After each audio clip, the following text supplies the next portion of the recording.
ध्रुव जी के साथ उनकी विमाता ने दुर्व्यवहार किया और उनके पिता उत्तानपाद भी ध्रुव बालक के प्रति न्याय नहीं कर सके। और यह बात जब ध्रुव की जन्मदात्री माता सुनीति को पता चली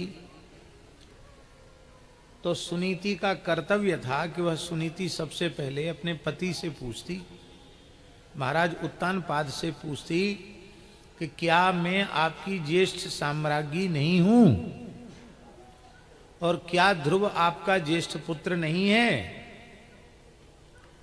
यदि मैं ज्येष्ठ साम्राज्ञी हूं और ध्रुव आपका ज्येष्ठ पुत्र है तो आपका ज्येष्ठ पुत्र आपकी अंक में बैठने का अधिकारी क्यों नहीं है? पूछ सकती थी। मान लो स्त्रैण उत्तानपाद न सुनते तो सुनीति को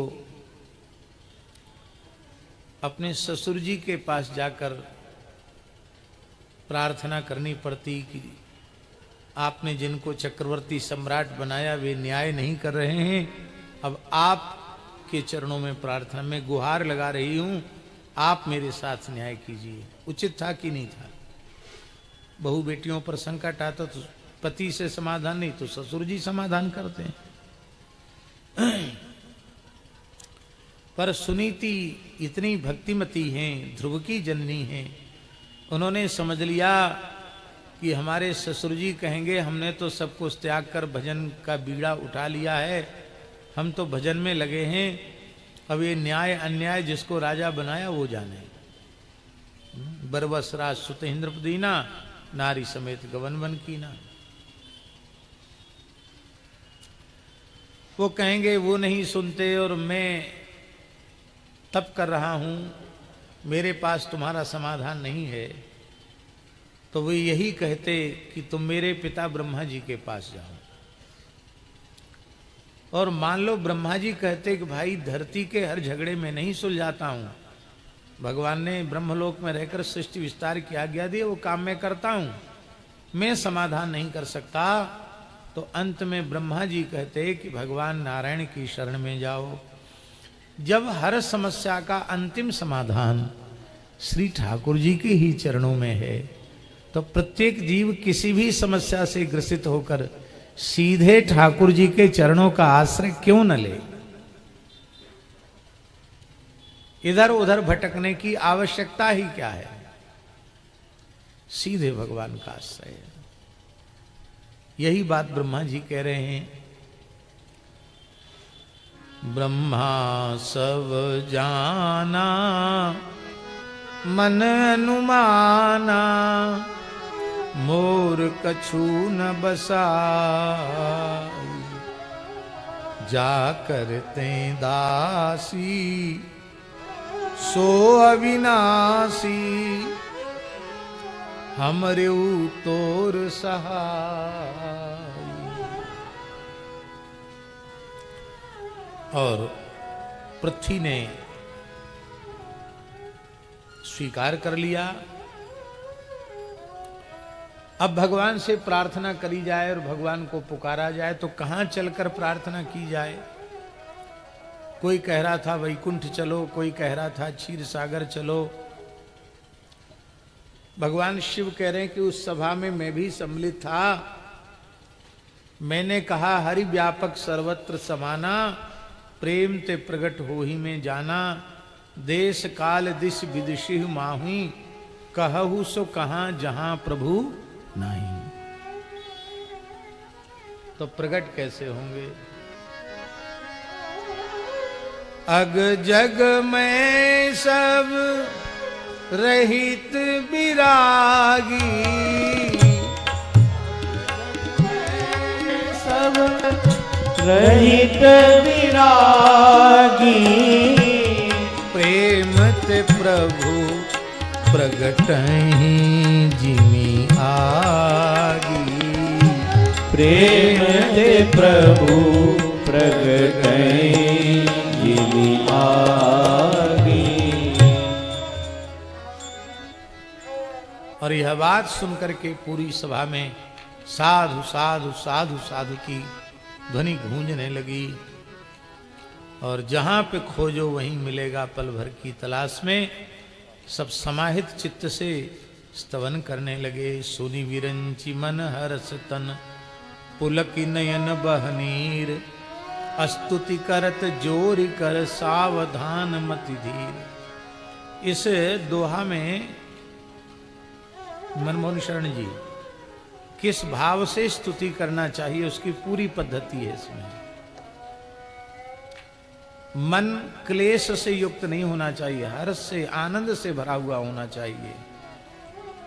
शरीर में प्रेम के लक्षण होने चाहिए, रोमांच होना चाहिए, हृदय प्रेम से द्रवित हो जाए, कंठ भर आवे, नेत्रों से प्रेमाश्रुधार बह चले और चित्त की वृत्ति शरीर संसार से सर्वथा हट करके अपने आराध्य के चरणों में लग जाए।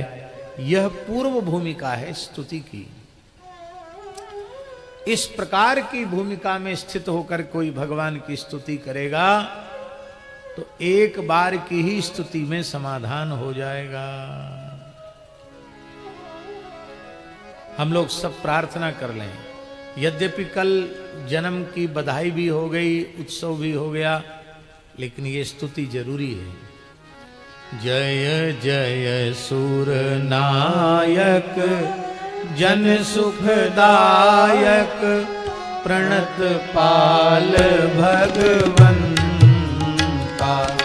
गोद्विज हितकारी जय असुरारी सिंधु सुता प्रिय कंता पालन सुर धरणी अद्भुत करनी मरम न जाने कोई जो सहज कृपाला दीन दयाला करऊ अनुग्रह सोई। जय जय जय अविनाशी सब घटवासी व्यापक परमानंदा अविगत गोतीतम चरित पुनीतम माया रहित मुकुंदा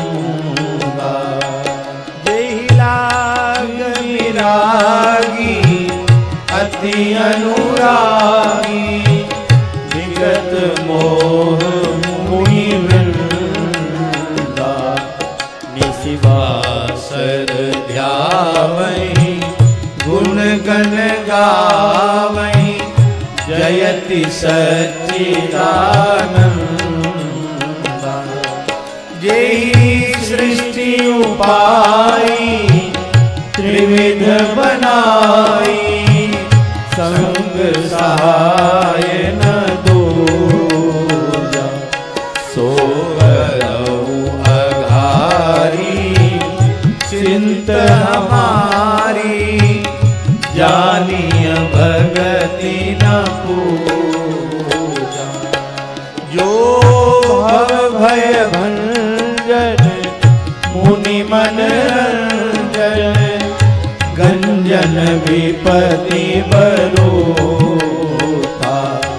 मन बच क्रम बानी छाणी सयानी शरण सकल सुर योता मन बच क्रम बानी छाणी सयानी शरण सकल सुर योता। यह है शरणागति की पूर्व भूमिका। मन वाणी क्रिया से चतुराई छोड़कर भगवान की शरण होना। देवता कहते हम इसी प्रकार से सर्वतोभावेन आपकी शरण में। शारद श्रुति शेषा ऋषय अशेषा जा कहूँ को नहीं जाना जेहि दीन प्यारे वेद पुकार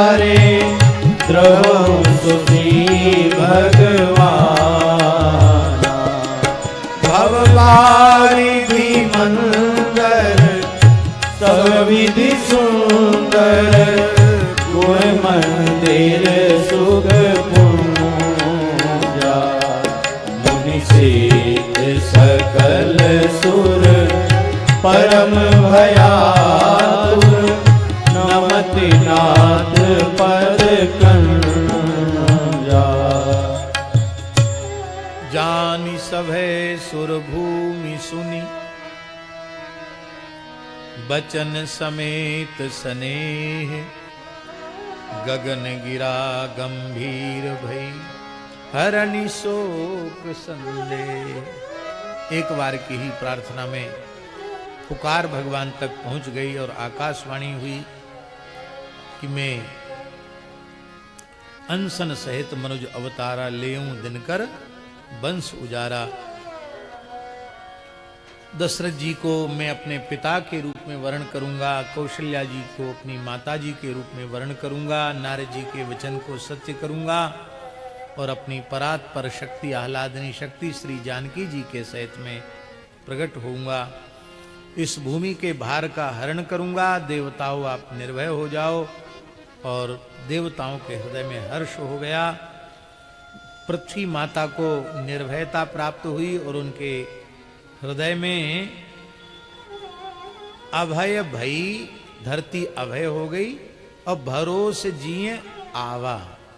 हृदय में भरोसा हो गया कि अब अधिक समस्या का अनुभव अधिक काल तक हमें नहीं करना पड़ेगा, अब समाधान का क्षण आ गया। ब्रह्मा जी ने कहा कि सब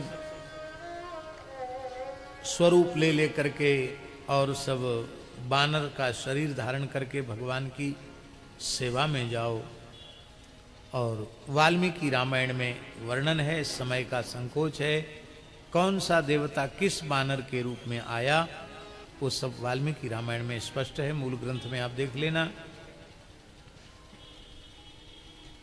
बनचर देह धरी छिति माही, अतुलित बल प्रताप तिन पाही, गिरि तरु नख आयुध सब वीरा, हरि मार्ग चित वही मति धीरा। भगवान के आगमन की प्रतीक्षा कर रहे हैं। सारी धरती देवताओं के रूप में बानरों से वृक्षों से व्याप्त हो गई। और उसी समय श्री चक्रवर्ती महाराज दशरथ, जिनके धर्मशीलता का वर्णन दशरथ जी के संबंध में कहा गया, वेदो दशरथो नृपः, साक्षात वेद मूर्ति हैं दशरथ। वेद किससे मुख से प्रकट होता है?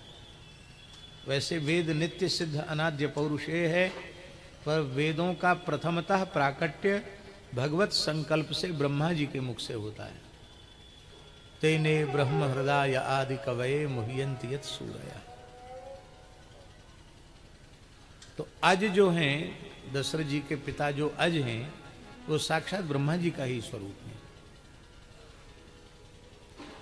ब्रह्मा जी से वेद प्रकट होते हैं, इसलिए अज से दशरथ प्रकट होते हैं। अदे वेदो दशरथो नृपः।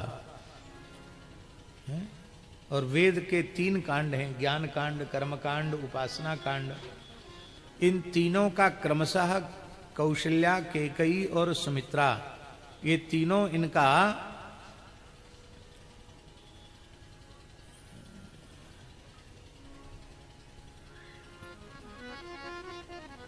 आचार्यत्व तो करने वाली है, ऐसा समझिए।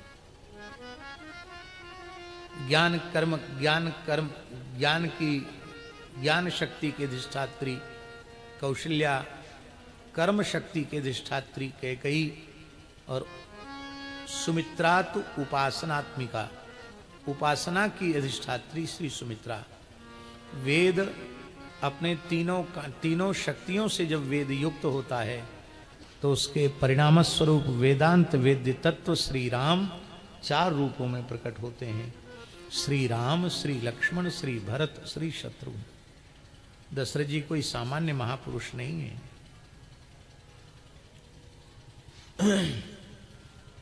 और अपनी समस्या का समाधान गुरु जी के ही चरणों में है, ऐसा जान करके दशरथ जी ने पुत्र प्राप्ति की प्रार्थना की। और वशिष्ठ जी ने ऋष्य श्रृंग को बुला करके पुत्र काम शुभ यज्ञ करावा और महर्षि ऋष्य संग ने आथर्वण ऋचाओं से भक्ति सहित आहुति दी है। तो अग्निदेव हविष्यान्न लेकर के, खीर लेकर के प्रकट हुए हैं। श्रीमद् वाल्मीकि रामायण में जो प्राजापत्य पुरुष या भगवान वैश्वानर अग्नि जो खीर लेकर के प्रकट हुए हैं, उसके पूर्व में एक संकेत मिलता है कि उस यज्ञ में जो देवता आए हुए हैं वो देवता यज्ञेश्वर भगवान नारायण से प्रार्थना कर रहे हैं कि प्रभु, हम रावण के अत्याचार से बड़े पीड़ित और बड़े दुखी हैं। सर्वान्नो बाधते, हम सबको हठ पूर्वक बल पूर्वक हमको बाधित कर रहा है, बहुत दुखी कर रहा है, पीड़ित कर रहा है। प्रभु, ब्रह्मा जी के वरदान से उसकी शक्ति इतनी बढ़ गई है कि शासितुम तम न शक्नुमः, उस रावण का शासन हम लोग नहीं कर सकते।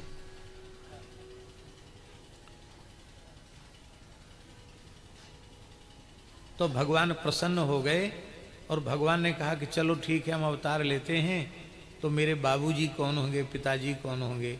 तो वहाँ वाल्मीकि में लिखा है शास्त्री जी कि रोचयामास पितरम दशरथम नृपम, भगवान ने वर्ण किया दशरथ जी का पिता के रूप में, ये मेरे पिताजी होने के योग्य हैं, ये मेरी माताजी होने के योग्य हैं।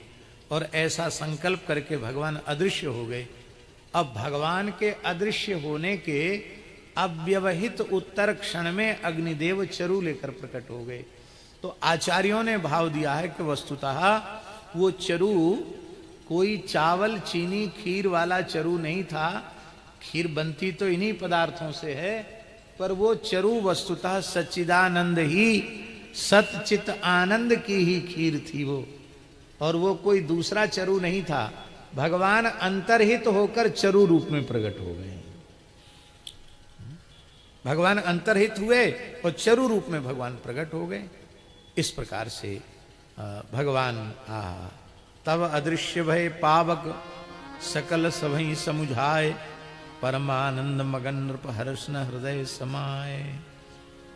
राम तब ही राय प्रिय नारी बुलाई, राम कौशल्यादि कहाँ चली आई।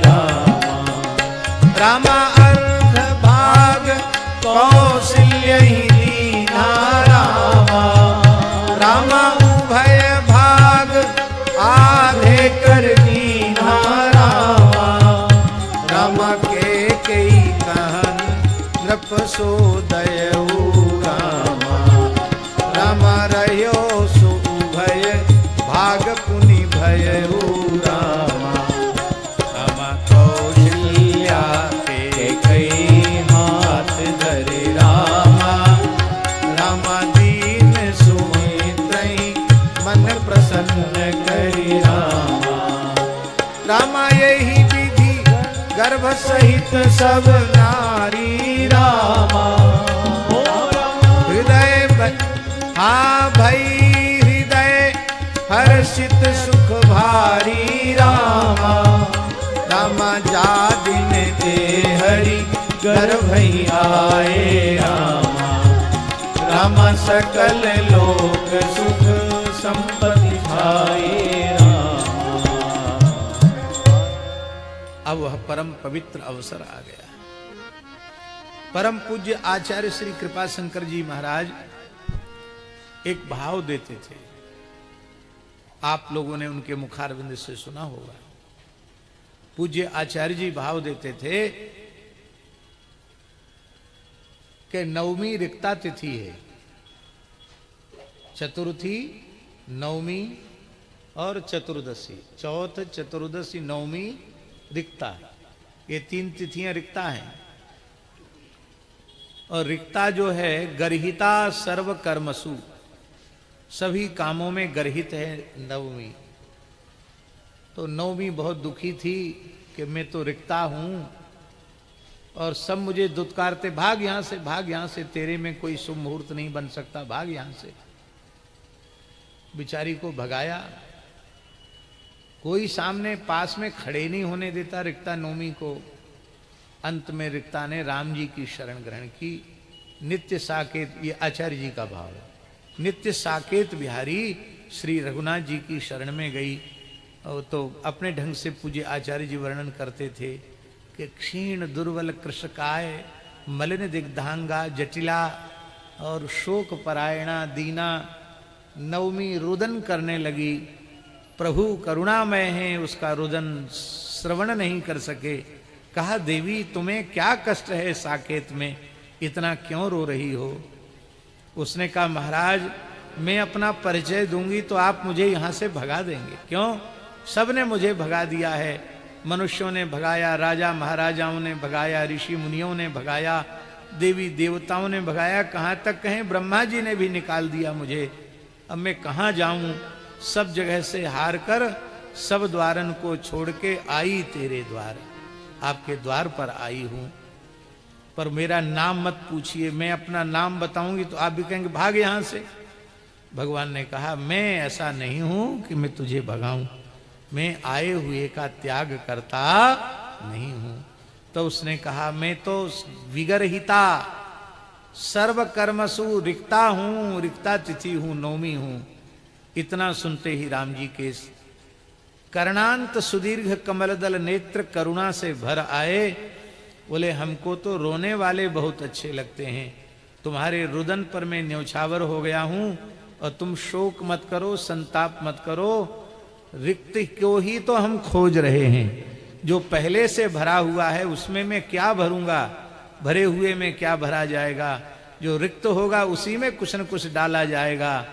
तो तुम रिक्ता हो, ये तुम्हारे दुर्भाग्य की बात नहीं, ये तुम्हारे लिए सौभाग्य की बात है। अब तुम सबसे श्रेष्ठ हो जाओगी। क्यों? मैं अयोध्या जी में चैत्र शुक्ला नवमी को ही अवतार ग्रहण करूंगा।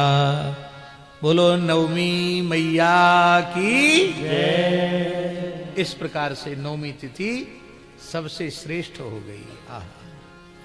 नवमी तिथि मधुमास पुनीता, नवमी तिथि मधुमास पुनीता,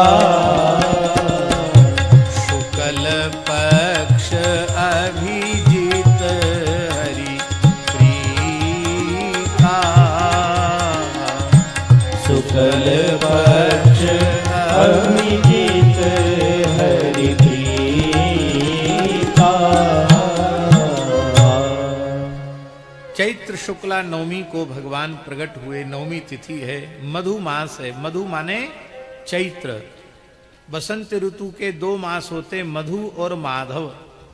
मधु माने चैत्र, चित्रा नक्षत्र की पूर्णिमा होने के कारण उसे चैत्र कहते हैं, और विशाखा नक्षत्र की पूर्णिमा होने के कारण उसे वैशाख कहते हैं।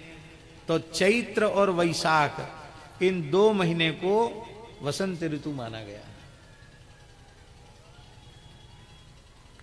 इन्हें मधु और माधव कहा जाता है।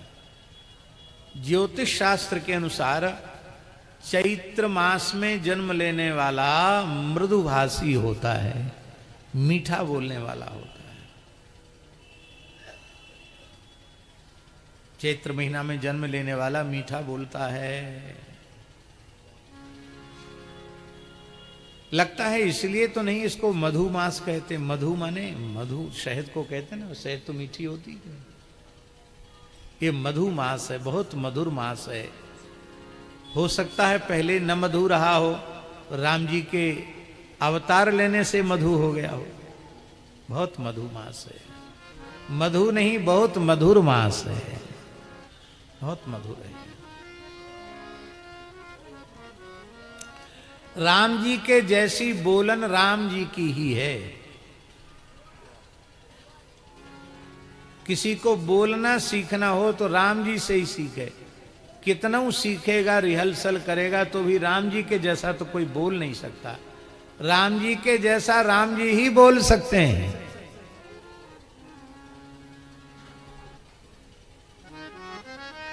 राम जी, शास्त्री जी, राम जी का बड़ा विलक्षण हिसाब किताब है।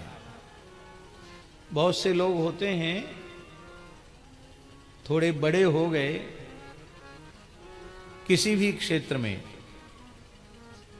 किसी उच्च पद पर पहुंच गए, उच्च शिक्षा प्राप्त कर ली, बहुत अधिक कोई संपत्ति मिल गई, बहुत ऊंचा कोई पद प्रतिष्ठा मिल गई, तो उनके मन में इतना गुमान भरा हुआ होता है कि हमसे पहले से कोई राम राम करेगा तो ही हम राम राम करेंगे, नहीं तो परमात्मा भी आ जाए पहले से नहीं बोलेगा तो हम क्यों बोलने लगे, हमारी क्या गर्ज पड़ी है। पर श्रीमद् वाल्मीकि रामायण उठा करके देखो, राम जी को महर्षि वाल्मीकि कहते पूर्वभाषी च राघव। राम जी पूर्वभाषी हैं, परिचित अपरिचित से लेना देना नहीं। कोई व्यक्ति सामने पड़े, राम जी मुस्कुराकर कहते हैं भैया कैसे हो, अपनी ओर से बोलते हैं। राम जी पूर्वभाषी हैं। अरे राम जी पूर्वभाषी ही नहीं है, राम जी अपूर्वभाषी हैं। आप कहेंगे पूर्वभाषी और अपूर्वभाषी का मतलब क्या हुआ? अपूर्वभाषी का मतलब जो राम जी की वाणी सुन लेता है उसको लगता है इतना मीठा कभी हमने सुना ही नहीं। कल आप लोगों ने सुना ना, मृतक जियावन गिरा सुहाई, श्रवण रंध्र हुई उर्जव आई, पृष्ठ पुष्ट तनु भये सुहाए, मानहु अवहि भवन ते आए। जिनकी वाणी का ये कमाल है, वो अपनी ओर से मीठा बोलें तो कितना मीठा बोलेंगे। अपूर्वभाषी, पूर्वभाषी, अपूर्वभाषी, मिष्टभाषी, शिष्टभाषी। गिरधर जी, बहुत से लोग मिष्टभाषी तो होते पर शिष्टभाषी नहीं होते हैं। मीठा तो बोलते हैं पर उन्हें शिष्टाचार का बोध नहीं होता। राम जी में शिष्टाचार बहुत है। मिष्टभाषी, शिष्टभाषी, स्मितभाषी।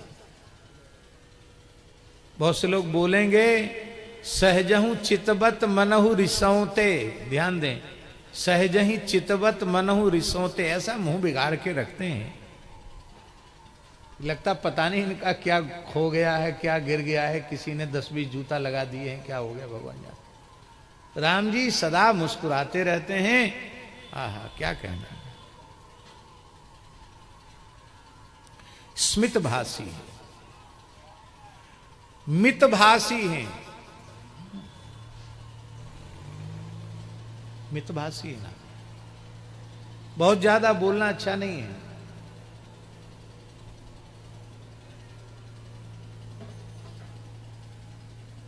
मितभाषी हैं। महर्षि वाल्मीकि ने कहा, नारद जी ने, वाल्मीकि जी ने पूछा, कोन्वस्मिन् सांप्रतम लोके गुणवान कस्य वीर्यवान, धर्मज्ञश्च कृतज्ञश्च सत्यवाक्ये दृढ़व्रतः, चारित्रेण च को युक्तः सर्वभूतेषु विद्वान कह का समर्थस्य कस्य का प्रिय भाषण इत्यादि। जो प्रश्न 16 प्रश्न पूछे हैं उसमें यह भी उन्होंने पूछा है कि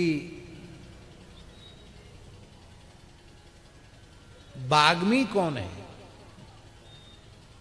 तो नारद जी ने कहा बुद्धिमान नीतवान वाग्मी श्रीमान शत्रु निवरण। वाग्मी, वाग्मी किसको कहते हैं? हमारे गुरु चरणदास जी हैं, काशी में पढ़ रहे हैं, अच्छे पंडित हैं। महर्षि पाणिनि ने 2 प्रत्ययों का विधान किया है, इग्मिनी और आलच और आचट। आल जाटचौ बहुभाषणी। आलच और आठच प्रत्यय बहुभाषी अर्थ में होते हैं।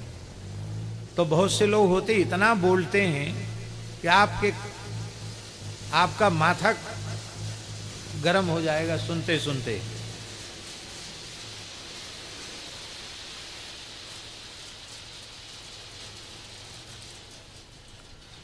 अब बहुत देर तक बोलने के बाद कहेंगे कि मेरे कहने का मतलब ये है। घंटा भर बोलने के बाद कहेंगे मेरे कहने का मतलब ये है। फिर भी आप अपनी पूरी बुद्धि लगा दीजिएगा तो भी मतलब नहीं निकाल पाइएगा इनके कहने का मतलब क्या है। इतना बोलते हैं, ऐसा ऐसे भी होते हैं। तो इसलिए, और बाचोग मिनी, इसलिए दोनों प्रत्ययों का अलग अलग अर्थ है। एक निंदार्थ है, एक स्तुत्यर्थ है। निंदार्थक है यो अयथार्थम बहुभासते स वाचालः वाचाटो वा, और यो यथार्थम बहुभासते स वाग्मी। राम जी मितभाषी हैं, ऋतभाषी हैं। बहुत से लोग कम तो बोलते हैं लेकिन इधर उधर की बातें बोलते हैं, जर्र बक्का करते हैं। क्या मतलब हुआ? ऋतभाषी हैं। रामो द्विर्नाभि भासते। राम जी एक बार कह दिया सो कह दिया, दो बार कहने की आवश्यकता उन्हें नहीं पड़ती है। राम जी के जैसे बोलने वाले, इसलिए लगता है सारी ज्योतिष राम जी के लिए ही बनी है। आहा,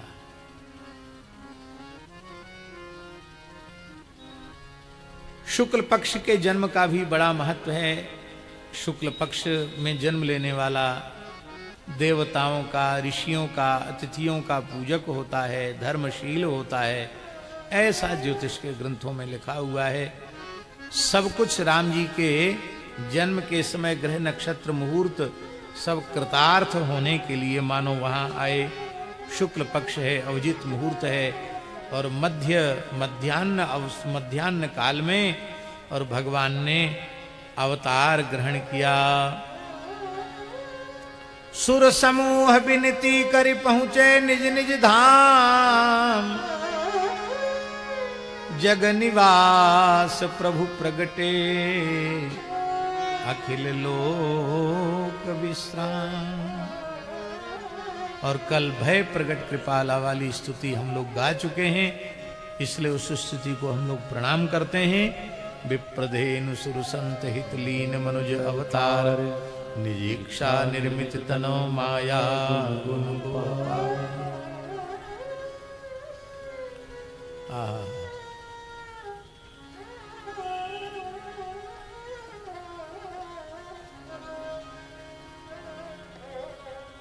यहां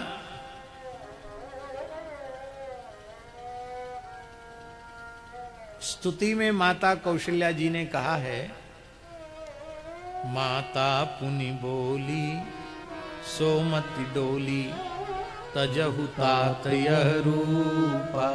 तब क्या करें?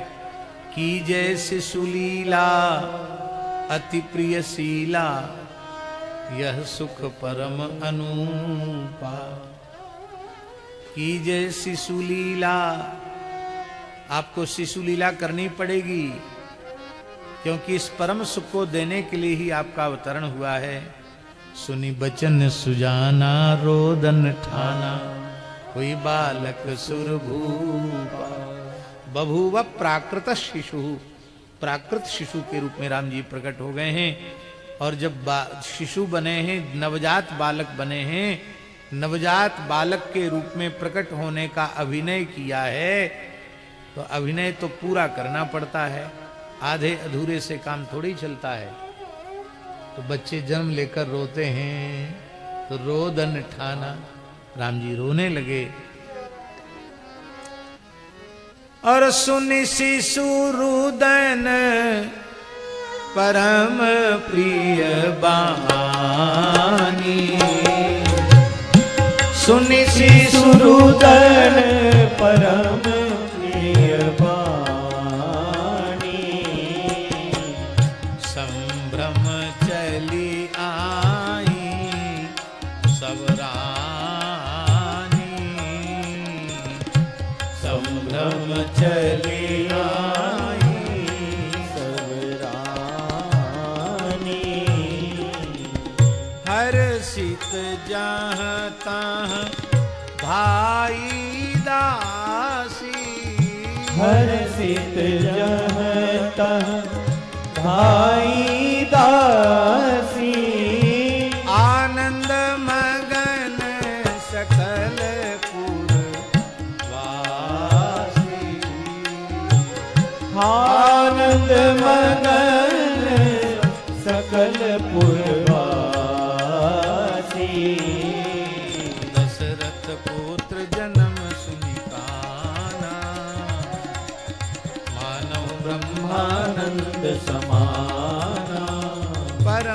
प्रेम मन पुलक शरीरा, चाहत उठत करत मत धीरा, जाकर नाम सुनत शुभ होई, मोरे गृह आवा प्रभु सोई।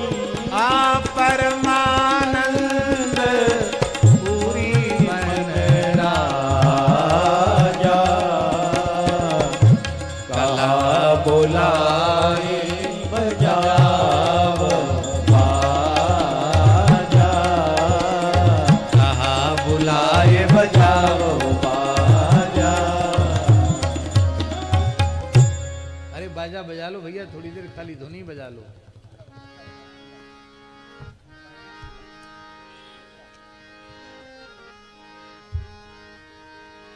प्रगटे हैं चारों ललनवा, भवनवा में बाजे बजनवा। प्रगटे हैं चारों ललनवा, भवनवा में बाजे बजनवा। प्रगटे हैं चारों ललनवा, भवनवा में बाजे बजनवा। प्रगटे हैं चारों ललनवा, भवनवा में बाजे बजनवा। बाजे बजनवा हो बाजे बजनवा, बाजे बजनवा हो बाजे बजनवा। प्रगटे हैं चारों ललनवा, भवनवा में बाजे बजनवा। प्रगटे हैं चारों ललनवा, भवनवा में बाजे बजनवा।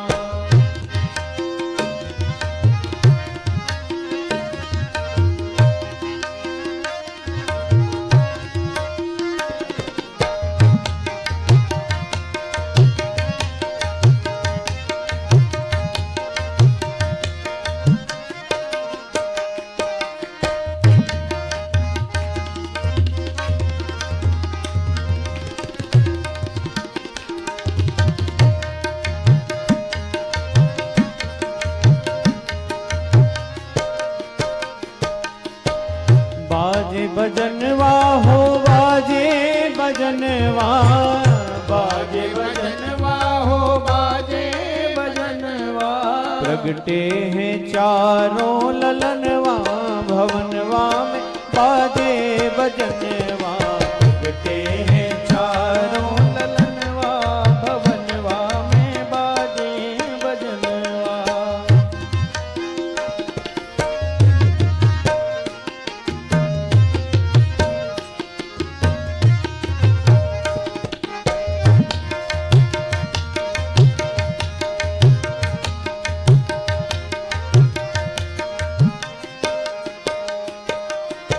प्रगटे हैं चारों ललनवा, भवनवा में बाजे बजनवा। प्रगटे हैं चारों ललनवा, भवनवा में बाजे बजनवा। कल पूज्य बक्सर वाले महाराज जी की भी बधाई, और सिया अली यह कौतुक निरखत यह भी बड़ी प्रेम से गाई बधाई। आज श्री मिथिला बिहारी दास जी ने भी बहुत सुंदर बधाई गाई। अभी सीता शरण जी ने भी कुछ पंक्तियां गुनगुनाई। श्री स्वामी अग्रदेवाचार्य जी ने बहुत बधाइयां लिखी हैं। एक बधाई आचार्य चरण की अवश्य होनी चाहिए।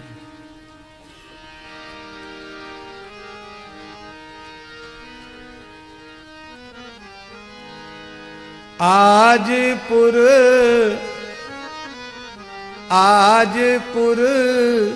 प्रगटे हैं रघुराज, आजपुर प्रगटे हैं रघुराज।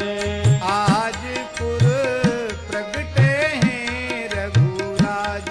आजपुर प्रगटे हैं रघुराज। प्रगटे हैं रघुराज आजपुर। प्रगटे हैं रघुराज आजपुर। प्रगटे हैं रघुराज आजपुर। प्रगटे हैं रघुराज। आनंद बढ़्यो अखिल भुवनन में। आनंद बढ़्यो अखिल भुवनन में आनंद बढ़ियो हाँ आनंद बढ़ियो अखिल भुवनन में आनंद बढ़ियो अखिल भुवनन में। केवल 14 भुवन नहीं अनंत अनंत ब्रह्मांडों में आनंद की बाढ़ आई है। आनंद बढ़ियो अखिल भुवनन में आनंद बढ़ियो अखिल भुवनन में। निरतत देव समाज आज पुर निर्तत देव समाज आज पुर। देवता नाच रहे हैं और जो मनुष्य नाचेंगे उनकी गणना भी देवताओं में आ जाएगी। निरतत देव समाज आज पुर निर्तत देव समाज आज पुर। प्रगटे हैं रघुराज आज पुर प्रगटे हैं रघुराज। आज पुर प्रगटे हैं रघुराज। आज पुर प्रगटे हैं रघुराज।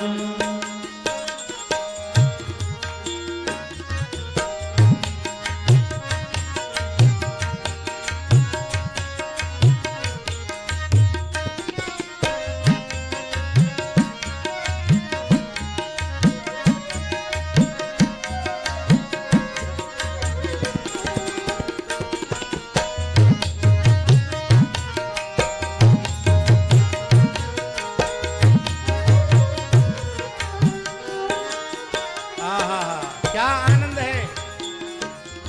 ऋतु कौन सी ऋतु में कौन से वृक्ष में कौन सा फल लगता है ये विचार समाप्त हो गया।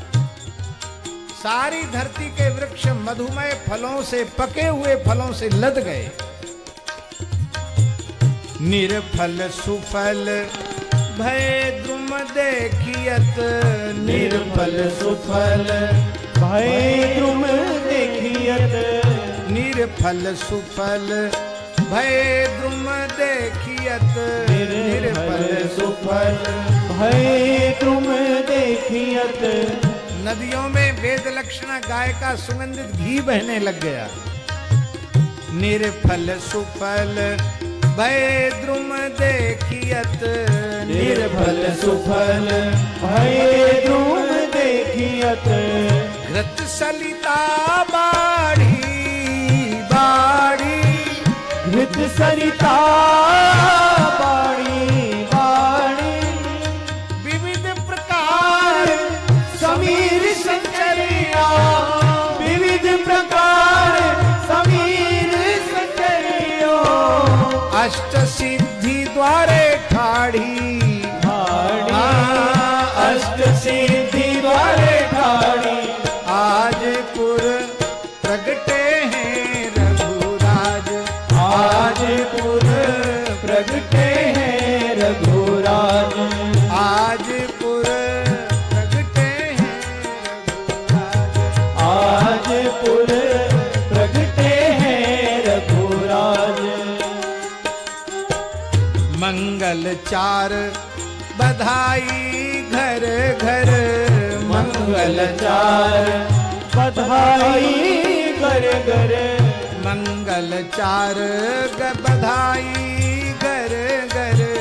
मंगल चार बधाई घर घर। वेद घोष जय बोलत। वेद घोष जय बोलत। वेद घोष जय बोलत। वेद घोष जय बोलत। दशरथ नंदन की जय हो कौशल्यानंद वर्धन की जय हो।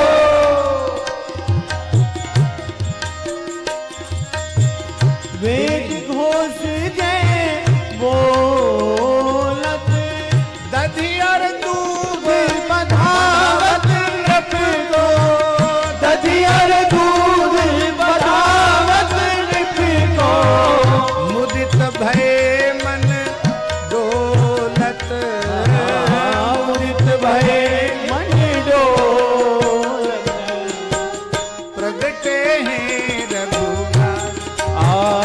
पुर प्रगटे हैं